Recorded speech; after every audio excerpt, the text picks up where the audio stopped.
welcome. This is the third annual Art at the Airport experiment.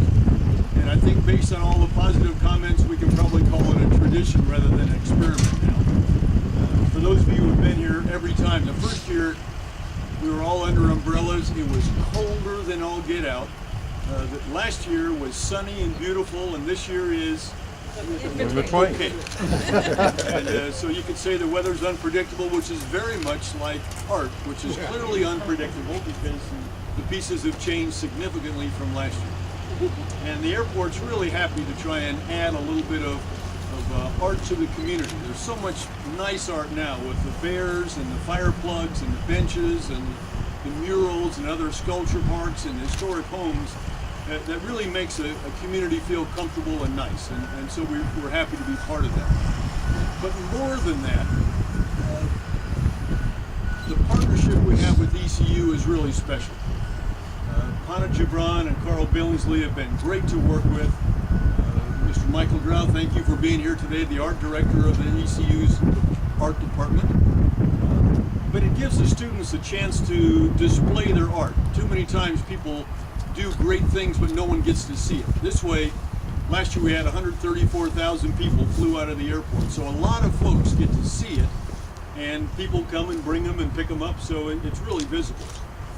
Plus it gives the students a chance, they don't know it yet, but a chance to speak to all of you, to tell you a little bit about themselves and a little bit about their pieces.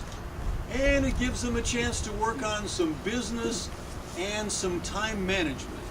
And the time management, I'm sure all of them could tell you, is a real challenge. We used the same jury this year that we used last year. Bill and Patricia Nauman and Shirley Gabbard and my wife and I went up under the watchful eye of Hannah Gibran and Dr. Billingsley to make sure we didn't screw it up.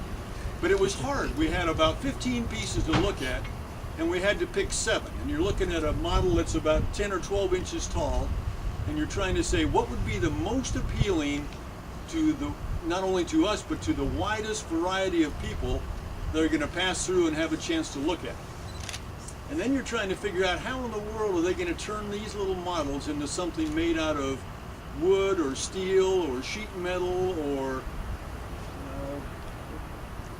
just about everything else you can think of, wire mesh. I mean, everything is here. And so for the jury it was hard, and for the artists, I'm sure when they tried to convert that little 10 to 12 inch model into something that's about 8 feet big was probably a much bigger challenge.